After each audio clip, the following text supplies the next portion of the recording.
예수님의 십자가는 부활로 완성되어지게 됩니다. 그 부활을 우리는 기독교의 심장이라고 얘기할 수 있을 것입니다. 부활이 없었으면 어떻게 되겠습니까? 성경이 전파하는 것이 헛것이 됩니다. 우리의 믿음도 헛것입니다. 그리고 우리는 여전히 죄 가운데 있을 수밖에 없을 것입니다. 기독교도 존재할 수 없고 교회도 존재할 수 없고.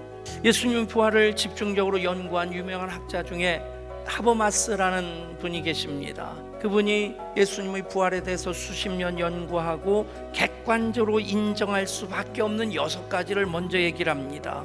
첫 번째는 예수님이 로마 군인들에게 십자가에서 처형을 당했다라고 하는 것이죠. 두 번째는 제자들이 부활하신 예수님의 모습을 보고 믿음을 회복하게 되었다.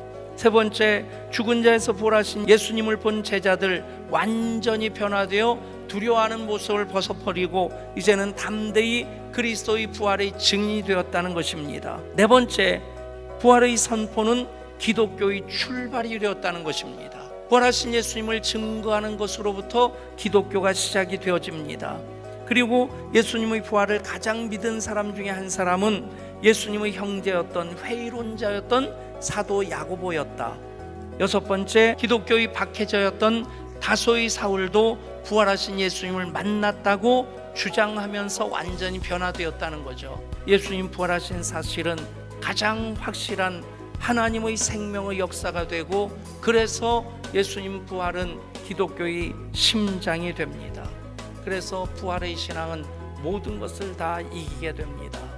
산후조리원에서 나오던 날 이관희 집사는 대장암 판정을 받게 됩니다. 그 아내도 혈액암 4기 판정을 받게 됩니다. 그러다가 끝내 자기의 생일인 9월 16일 하나님의 부르심을 받게 됩니다. 남편이 떠나고 극심한 슬픔에 빠져있던 부인 오은주 집사는 말씀을 읽다가 하나님을 다시 만나게 됩니다. 여러분, 부활의 신앙이 없다면 100번 1000번 절망하고 좌절할 수 있을 텐데, 부활의 신앙으로 천국에서 사랑하는 남편을 다시 만날 것을 믿기에 그 모진 고난 이겨내고, 그 남편의 고난을 통해서 하나님께서는 고난 중에 있는 많은 사람들을 위로할 것을 믿으면서 오은주 집사가 이 얘기를 합니다. 그 어떤 고난과 역경도 심지어 죽음조차도 하나님의 사랑보다 크지 않다는 것입니다. 부활은 기독교의 생명입니다.